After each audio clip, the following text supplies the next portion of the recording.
Hello दोस्तों, आप सभी का स्वागत है समसामयिक घटना चक्र के इस ऑनलाइन प्लेटफॉर्म पर। आज अपने इस वीडियो में हम लोग बात करेंगे वन स्थिति रिपोर्ट के बारे में। वन स्थिति रिपोर्ट आपकी परीक्षाओं के दृष्टिकोण से बहुत ही महत्वपूर्ण है, जिनसे संबंधित जो महत्वपूर्ण डाटा है वो आपकी परीक्षा में बारंबार पूछे जाते रहे। आप पीवाईक्यू जब उठा के देखेंगे तो वन स्थिति रिपोर्ट हर बार आपकी परीक्षाओं में पूछे जाते हैं वहां से सवाल, चाहे वो पीसीएस की परीक्षा हो, आरओआर हो, बीपीएससी हो, इवन यूपीएससी में भी वन स्थिति रिपोर्ट्स को मॉडिफाई करके नए सवाल बना के पूछे जाते हैं बार बार। ठीक है, तो आज हम लोग वन स्थिति रिपोर्ट के बारे में चर्चा करेंगे। ये वन स्थिति रिपोर्ट जो है वर्ष 2023 में जारी, मतलब वर्ष 2023 के नाम से वन स्थिति रिपोर्ट वर्ष 2023 18वीं रिपोर्ट है ये। और ये रिपोर्ट 2 साल, आगामी जो 2 साल है ना, आगामी 2 साल के लिए इंपॉर्टेंट हो जाती है। ठीक है, जब तक अगली रिपोर्ट नहीं आ जाती है तब तक इसके जो डाटा है वो आपकी परीक्षाओं के लिए बहुत महत्वपूर्ण है। इस वीडियो में हम लोग बात करेंगे भारत वन स्थिति रिपोर्ट, साथ साथ जो उसमें उत्तर प्रदेश के संदर्भ में महत्वपूर्ण डाटा है उन पे भी हम लोग चर्चा कर लेंगे। तो आइए स्टार्ट करते हैं, वन स्थिति रिपोर्ट के बारे में जानते हैं।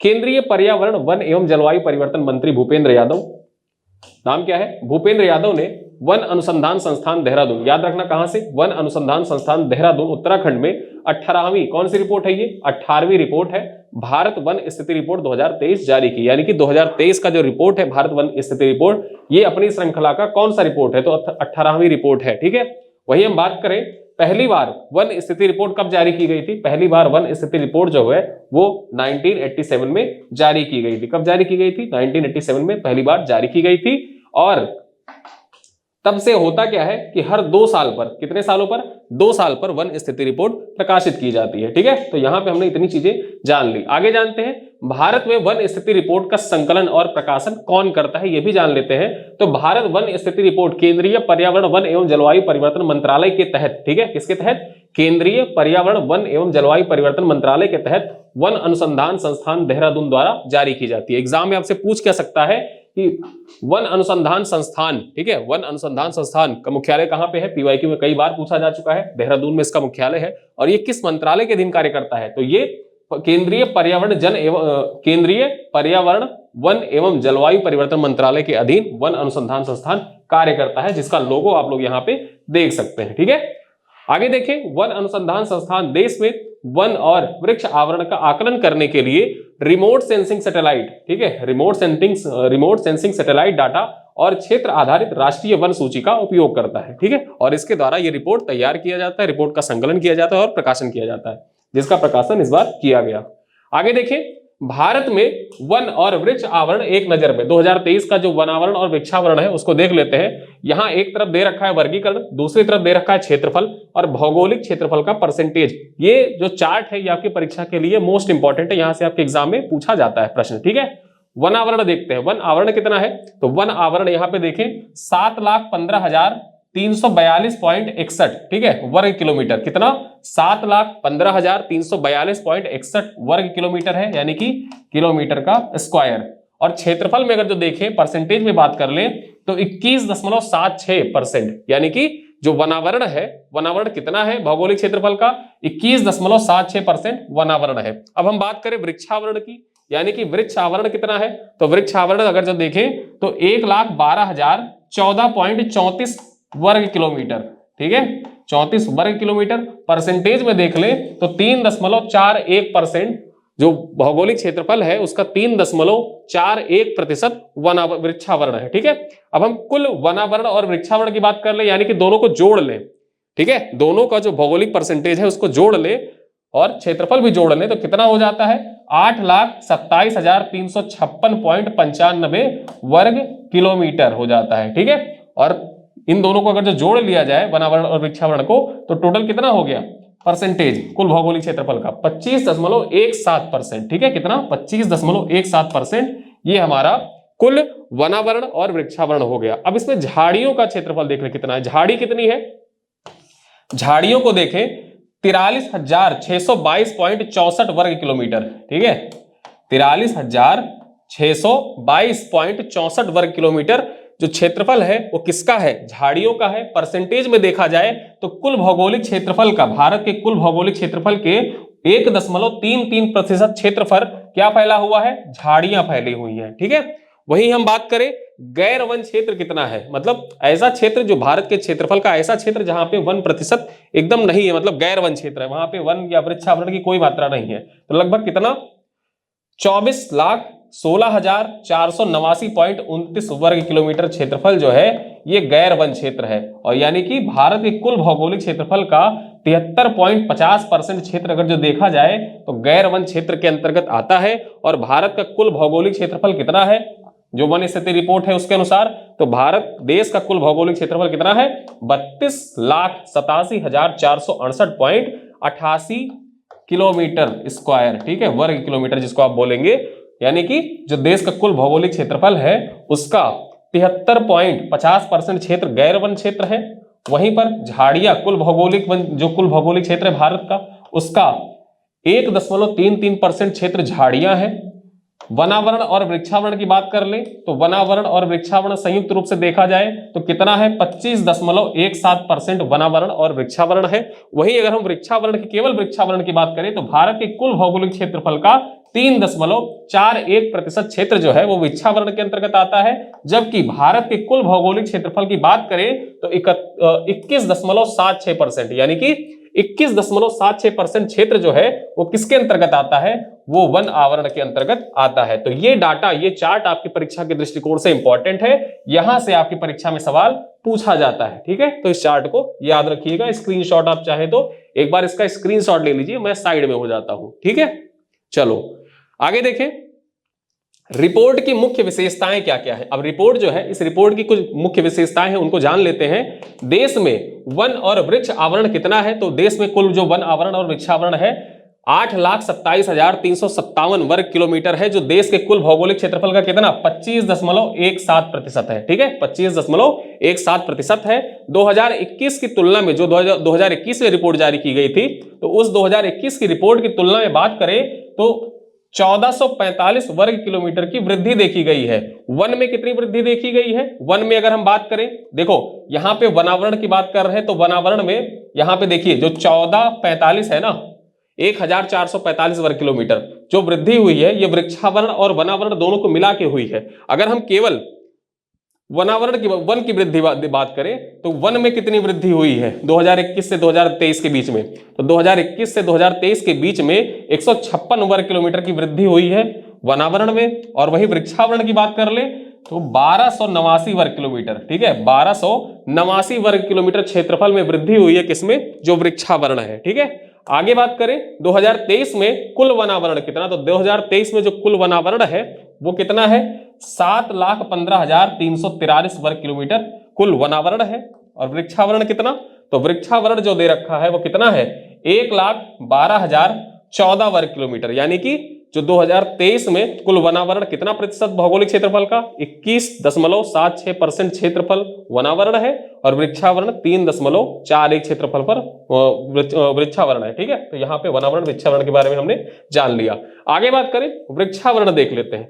अधिकतम वृक्षावरण कहां कहां पे है, राज्य देख ले, किन किन राज्यों में सबसे ज्यादा वृक्षावरण है। 2023 की रिपोर्ट है, ठीक है, 2023 की रिपोर्ट के अनुसार सबसे ज्यादा वृक्षावरण कहां पे है, नंबर 1 पर है महाराष्ट्र, ठीक है, नंबर 1 पर महाराष्ट्र है वृक्षावरण में।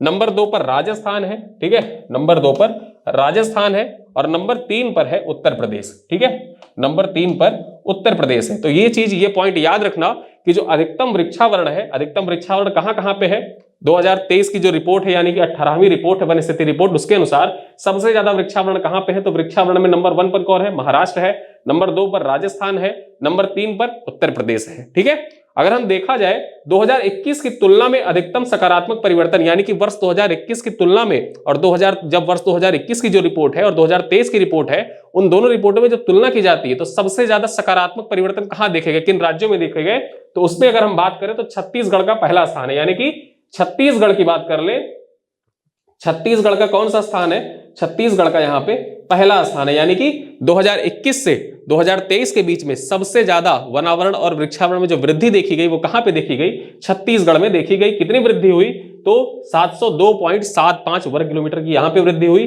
दूसरे नंबर पर देखें तो राजस्थान का स्थान है, ठीक है, दूसरा स्थान राजस्थान का है, तो राजस्थान में देखा गया कितना 478.26 वर्ग किलोमीटर की वृद्धि। और तीसरे नंबर पर उत्तर प्रदेश है, ठीक है, तीसरे नंबर पर कौन सा स्थान है, उत्तर प्रदेश का स्थान है। उत्तर प्रदेश में कितना 440.76 वर्ग किलोमीटर की वृद्धि देखी गई। तो यहां आपको एक चीज कॉमन लग रही है कि अधिकतम वृक्षावरण जो है 2023 में महाराष्ट्र में दर्ज किया गया और अधिकतम सकारात्मक परिवर्तन छत्तीसगढ़ में देखा गया, जबकि अधिकतम वृक्षावरण जो राजस्थान और उत्तर प्रदेश है दूसरे और तीसरे पे, उसी में सकारात्मक परिवर्तन में भी देखें तो दूसरा और तीसरा स्थान जो है वो राजस्थान और उत्तर प्रदेश का ही है। तो यहाँ पे ये डाटा आपको याद करने में आसानी होगी। इसका आप चाहें तो स्क्रीनशॉट ले सकते हैं। ठीक है, चलो आगे देखें।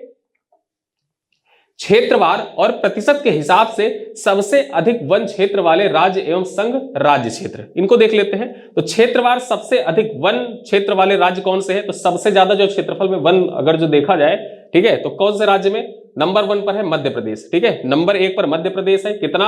85,724 वर्ग किलोमीटर जो क्षेत्र है, ठीक है, पूरे मध्य प्रदेश का लगभग 85,724 वर्ग किलोमीटर क्षेत्रफल वन क्षेत्र है। ठीक है, दूसरे नंबर पर किसका स्थान है? दूसरे नंबर पर अरुणाचल प्रदेश का स्थान है और तीसरे नंबर पे महाराष्ट्र का स्थान है। तो ये क्षेत्रवार याद रखना, जो वन क्षेत्र है, क्षेत्रवार सबसे अधिक वन क्षेत्र किस राज्य में है? नंबर 1 पर मध्य प्रदेश है, नंबर 2 पर अरुणाचल प्रदेश है और नंबर 3 पर महाराष्ट्र है। अगर हम प्रतिशत की बात कर ले तो प्रतिशत के हिसाब से सबसे अधिक वन क्षेत्र वाले राज्य एवं संघ राज्य क्षेत्र कौन से हैं? उनमें देखा जाए तो परसेंटेज के हिसाब से सबसे ज्यादा जो वन क्षेत्र है वो कहां पे पाया जाता है? परसेंटेज के हिसाब से लक्षद्वीप में। ठीक है, लक्षद्वीप में परसेंटेज के हिसाब से सबसे ज्यादा वन क्षेत्र पाया जाता है। और यहां पे अगर हम बात करें तो लक्षद्वीप का 91.33% क्षेत्र वन क्षेत्र के अंतर्गत आता है। यह सबसे महत्वपूर्ण हो जाता है कि परसेंटेज के हिसाब से सबसे ज्यादा वन क्षेत्र कहां पे पाया जाता है? परसेंटेज के हिसाब से सबसे ज्यादा वन क्षेत्र जो है वर्ष 2023 की रिपोर्ट के अनुसार लक्षद्वीप में पाया गया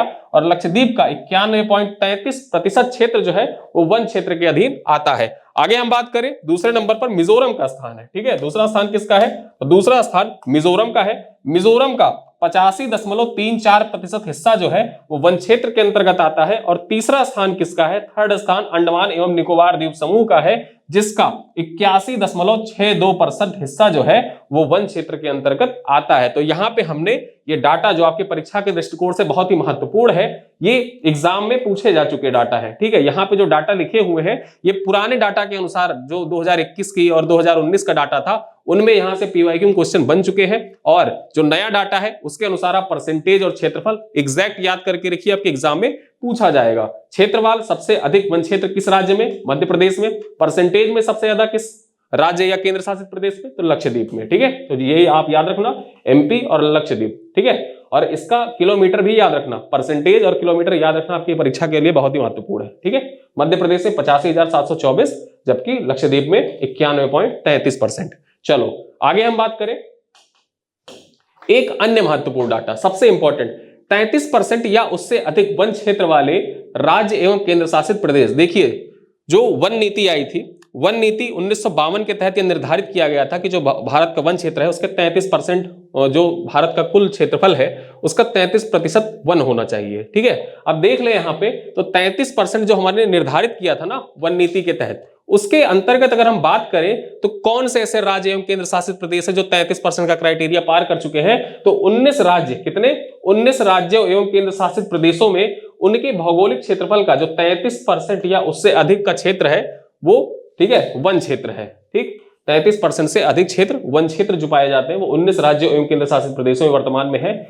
8 राज्य एवं केंद्र शासित प्रदेश कौन कौन से? मिजोरम, लक्षद्वीप, अंडमान निकोबार द्वीप समूह, अरुणाचल प्रदेश, नागालैंड, मेघालय, त्रिपुरा और मणिपुर में 75% से अधिक वन क्षेत्र पाए जाते हैं। देखिए, क्राइटेरिया तो 33% का था, 33% में 19 राज्य शामिल हैं, जबकि 8 राज्य ऐसे हैं, 8 राज्य या केंद्र शासित प्रदेश ऐसे हैं जहां पर जो कुल भौगोलिक क्षेत्र है उस राज्य या केंद्र शासित प्रदेश का, वहां के 75% से ज्यादा वन क्षेत्र पाए जाते हैं। उन 8 राज्यों या केंद्र शासित प्रदेशों का नाम आप यहां पे देख सकते हैं। ठीक है, चलो आगे बात करें। भारत में मैंग्रोव वन की बात कर ले। अब मैंग्रोव वन से संबंधित क्वेश्चन आपके परीक्षा में पूछा जा चुका है, ये इंपॉर्टेंट हो जाता है डाटा यहां से संबंधित। देश के मैंग्रोव वन की बात कर ले तो 4,991.68 वर्ग किलोमीटर में है। ठीक है, मैंग्रोव वन कितने क्षेत्रफल में फैला हुआ है, ये डाटा आपके परीक्षा के दृष्टिकोण से इंपॉर्टेंट है, याद कर लेना। 4,991.68 वर्ग किलोमीटर क्षेत्रफल में मैंग्रोव फैले हुए हैं, जो देश के कुल भौगोलिक क्षेत्रफल का कितना? 0.15%, यानी कि 0.15% 15% क्षेत्रफल पर भारत में मैंग्रोव वनस्पति फैली हुई है। आगे बात करें, वर्ष 2021 की तुलना में मैंग्रोव वन में कितनी वृद्धि हो गई है, तो 7.43 वर्ग किलोमीटर की कमी, वृद्धि नहीं हुई है, कमी आई है। यहाँ पे ये पॉइंट याद रखना कि कितनी कमी आ गई है 2021 से। अगर जो तुलना की जाए तो 2021 में, ठीक है, 2021 में और 2023 में तुलना की जाए तो 7.43 वर्ग किलोमीटर की कमी दर्ज की गई है। और ये सबसे इंपॉर्टेंट हो जाता है, आपके परीक्षा में पूछा जा सकता है कि मैंग्रोव वन में कितनी कमी दर्ज की गई, तो 7.43 वर्ग किलोमीटर की कमी दर्ज की गई है। आगे देखें, जो गिरावट हुई है वो गिरावट सबसे ज्यादा कहां पर हुई है, गिरावट सबसे ज्यादा गुजरात में हुई है, सबसे अधिक गिरावट गुजरात में दर्ज की गई है। ठीक है, चलो आगे बात करें, आंध्र प्रदेश 13 वर्ग किलोमीटर से अधिकतम वृद्धि हुई है। इसके बाद महाराष्ट्र है, महाराष्ट्र में दूसरा स्थान है। देखिए, अगर जो मैंग्रोव की बात कर ले तो मैंग्रोव की सबसे ज्यादा गिरावट कहां पे दर्ज की गई, तो मैंग्रोव की जो सबसे ज्यादा गिरावट दर्ज की गई वो गुजरात में दर्ज की गई। ठीक है, और वहीं अगर हम बात करें सबसे ज्यादा वृद्धि कहां पे, तो सबसे ज्यादा वृद्धि आंध्र प्रदेश में दर्ज की गई है। उसके बाद दूसरा स्थान किसका है, दूसरा स्थान महाराष्ट्र का है। तो ये हमने मैंग्रोव के बारे में जान लिया। अब हम जानते हैं बांस के बारे में। ठीक है, भारत में बांस के क्षेत्र, ये इंपॉर्टेंट हो जाता है आपके परीक्षा के दृष्टिकोण से, क्योंकि जो बांस है उसके बारे में जान लेते हैं। देश की कुल बांस क्षेत्र कितना है, तो देश में कितना, 1,54,670 वर्ग किलोमीटर क्षेत्र जो है वो बांस का क्षेत्र है। ठीक है, 2021 की तुलना में 5,227 वर्ग किलोमीटर की वृद्धि दर्ज की गई है। कहां पर, बांस क्षेत्र में। यानी कि जो बांस का क्षेत्र है देश के कुल क्षेत्रफल में, तो बांस के क्षेत्र में कितनी वृद्धि दर्ज की गई है, 5,227 वर्ग किलोमीटर की वृद्धि दर्ज की गई है। अधिकतम बांस क्षेत्र कहां कहां पे है, यानी कि बांस जो होता है वो अधिकतम कहां पे उसका क्षेत्रफल है, तो सबसे ज्यादा क्षेत्रफल मध्य प्रदेश में है। कितना, 20,421 वर्ग किलोमीटर क्षेत्र जो है बांस के अंतर्गत वो मध्य प्रदेश में पाया जाता है। दूसरा सर्वाधिक बांस क्षेत्र कहां पे, अरुणाचल प्रदेश में 18,424 वर्ग किलोमीटर का। तीसरा सर्वाधिक बांस क्षेत्र कहां पे, महाराष्ट्र में 13,572 वर्ग किलोमीटर का। और जो चौथे स्थान पर किसका स्थान है, चौथे स्थान पर उड़ीसा को रखा गया। तो यहां पे हमने बांस क्षेत्र के बारे में भी जान लिया, मैंग्रोव के बारे में, वन स्थिति रिपोर्ट जो संबंधित सारे इंपॉर्टेंट पॉइंट थे उनको हमने जान लिया। अब उत्तर प्रदेश में वन स्थिति को जान लेते हैं। देखिए, ये पूरा वीडियो जो है बहुत फैक्चुअल वीडियो है। ठीक है, अब हम लोग भारत के संदर्भ में सारी चीजों में जो महत्वपूर्ण पॉइंट आपके एग्जाम के लिए हो सकते हैं उस पर चर्चा कर ली। उत्तर प्रदेश से संबंधित जो पॉइंट है उनको देख लेते हैं। देखिए, 18वां ISFR 2023 में उत्तर प्रदेश का वन क्षेत्र, इसको जानते हैं। उत्तर प्रदेश में 2021 की तुलना में, ठीक है, 559.90 वर्ग किलोमीटर, ठीक है, यानी कि कितना, एकड़ में बात कर लें तो एकड़ में अगर हम एकड़ की बात करें तो 1,38,179 एकड़ वन एवं वृक्षावरण बढ़ा है। ठीक है, यानी कि अगर जो देखा जाए तो 2021 की तुलना में 559.19 वर्ग किलोमीटर वनावरण और वृक्षावरण में वृद्धि दर्ज की गई है। वृद्धि की अगर जो बात की जाए तो छत्तीसगढ़ के बाद देश में दूसरे स्थान पर वृद्धि दर्ज की गई है। ठीक है, वहीं अगर हम बात करें प्रदेश में कुल वनावरण कितना है, तो प्रदेश में वर्तमान में कुल वनावरण जो है वो 6.24% है। 2021 में वनावरण कितना था, वनावरण की हम बात कर रहे हैं यहाँ पे, वनावरण की, तो वनावरण वर्तमान में कितना है, 6.24% है। 2021 में कितना था वनावरण, 6.20% था। ठीक है, यहाँ पे सिर्फ वनावरण की बात, यहाँ पे वनावरण का ये डाटा लिखा हुआ है जो 6.24 है, ये वनावरण का डाटा है। ठीक है, 2021 में कितना था, 6.20 था, जो बढ़ के कितना हो गया, 6.42% हो गया है। आगे बात कर ले, सर्वाधिक वनावरण वृद्धि वाले जिले कौन कौन से हैं, सबसे ज्यादा वृद्धि कहां पे दर्ज की गई, तो 2021 की तुलना में बढ़ा वन क्षेत्र। ठीक है, 2021 की तुलना में बढ़ा वन क्षेत्र, सबसे ज्यादा वृद्धि कहां पे दर्ज की गई, झांसी में दर्ज की गई है। झांसी का पहला स्थान है उत्तर प्रदेश में जहां पे सबसे ज्यादा वृद्धि देखी गई। कितनी वृद्धि हुई, तो 8,597 एकड़ की वृद्धि हुई। वही अमरोहा में देखा जाए, ठीक है, अमरोहा की बात कर ले, अमरोहा का दूसरा स्थान है, 7,769 एकड़ की वृद्धि हुई। वहीं तीसरा स्थान इटावा का है, 7,127 एकड़ की वृद्धि हुई। चौथा स्थान जो है वो कानपुर का है, कानपुर नगर का है, याद रखना कानपुर नगर चौथे स्थान पर है, 6,249 एकड़ की यहाँ पे वृद्धि दर्ज की गई 2021 से 2023 के बीच में। कब से? 2021 से 2023 के बीच में यहाँ पे इतनी वृद्धि दर्ज की गई। अगर हम देखें तो सर्वाधिक कमी कहाँ पे दर्ज की गई? सर्वाधिक कमी उत्तर प्रदेश में किस जिले में देखी गई? वनावरण में। ठीक है, तो वनावरण में सर्वाधिक कमी कहाँ पे देखी गई? तो वनावरण में सर्वाधिक कमी लखीमपुर खीरी में। कितना वर्ग किलोमीटर? 27 वर्ग किलोमीटर की कमी लखीमपुर खीरी में देखी गई। तो ये पॉइंट आपके परीक्षा के दृष्टिकोण से इंपॉर्टेंट हो जाता है। यहाँ पे आप इसका स्क्रीनशॉट चाहे तो ले सकते हैं कि सबसे ज्यादा कमी किस जिले में दर्ज की गई? लखीमपुर खीरी में। आगे हम बात करें वनावरण और वृक्षावरण की स्थिति। ठीक है, वनावरण और वृक्षावरण की स्थिति 2023 जान लेते हैं। अति सघन वन। ठीक है, अति सघन वन जो है उत्तर प्रदेश में कितने क्षेत्रफल में पाया जाएगा? कितने किलोमीटर क्षेत्रफल में विस्तृत है अति सघन वन? तो 2688। ठीक है, 2688.73 वर्ग किलोमीटर क्षेत्रफल उत्तर प्रदेश के अति सघन वन पाया जाता है। अगर हम बात करें मध्यम सघन वन की, तो मध्यम सघन वन कितने क्षेत्रफल पर? 4001.41 वर्ग किलोमीटर क्षेत्र जो है वो मध्यम सघन वन पाया जाता है। खुला वन कितने क्षेत्रफल पर पाया जाता है उत्तर प्रदेश के? तो 8355.66 वर्ग किलोमीटर क्षेत्र जो है उत्तर प्रदेश का, वो वहां पर खुले वन पाए जाते हैं। ठीक है, तो यहां पर अति सघन, मध्यम और खुला वन की बात हमने कर लिया। अब हम देख लेते हैं वनावरण, वृक्षावरण और टोटल की बात कर लेते हैं। ठीक है, तो कुल वनावरण कितना? कुल वनावरण की बात कर ले उत्तर प्रदेश में तो 15,045.80 वर्ग किलोमीटर क्षेत्रफल जो है उत्तर प्रदेश का, यानी कि उत्तर प्रदेश के कुल क्षेत्रफल के, ठीक है, 15,045.80 वर्ग किलोमीटर क्षेत्रफल जो है यहां पर वनावरण का विस्तार है। अब वृक्षावरण की बात कर ले तो वृक्षावरण कितना है? वृक्षावरण है 8,950। ठीक है, 8,950.92 वर्ग किलोमीटर जो है ये उत्तर प्रदेश में कुल वृक्षावरण का क्षेत्रफल है। वही अगर हम दोनों को मिला के बात कर ले तो कुल वनावरण और कुल वृक्षावरण ये कितना हो जाता है? तो ये हो जाता है 23,996.72 वर्ग किलोमीटर। और ये पॉइंट आपकी परीक्षा के दृष्टिकोण से बहुत ही महत्वपूर्ण है। एग्जाम में आपसे यही पूछा जा सकता है कि उत्तर प्रदेश में कुल वनावरण और वृक्षावरण कितने वर्ग किलोमीटर है? तो ये आप पॉइंट जहां पे देखिएगा 23,996.72 वर्ग किलोमीटर, ये आप टिक करके आइएगा। उत्तर प्रदेश के कुल भौगोलिक क्षेत्रफल का 23,996.72 वर्ग किलोमीटर क्षेत्र जो है ये वनावरण और वृक्षावरण से भरा हुआ है। वहीं अगर सेपरेट पूछ ले, ठीक है, यहाँ पे आप देखिए जब इन दोनों को मिला दिया गया तो इसके बाद ये डाटा निकल कर आया। सेपरेट पूछ ले वनावरण कितना है तो 15,045 किलोमीटर, अगर वृक्षावरण पूछ ले तो 8,950 वर्ग किलोमीटर है। ठीक है, तो ये पॉइंट आपकी परीक्षा के दृष्टिकोण से जितने महत्वपूर्ण पॉइंट थे वन स्थिति रिपोर्ट से संबंधित, उस वन स्थिति रिपोर्ट के बारे में हमने यहाँ पे चर्चा कर ली। ये वन स्थिति रिपोर्ट आपकी परीक्षा के दृष्टिकोण से बहुत ही महत्वपूर्ण है। इस वन स्थिति रिपोर्ट को आप ध्यान से देखकर जाइएगा, ये आने वाले 2 सालों तक आपकी परीक्षाओं के लिए बहुत ही इंपॉर्टेंट है। ठीक है, चलिए तो हमारा इसी के साथ ये सेशन समाप्त होता है। वीडियो अच्छा लगे तो अपने दोस्तों के साथ साझा करिएगा, वीडियो को लाइक करिएगा। कोई फीडबैक होगा तो कमेंट बॉक्स में जरूर लिखिएगा। मिलते हैं अगले वीडियो में, तब तक के लिए बहुत बहुत धन्यवाद।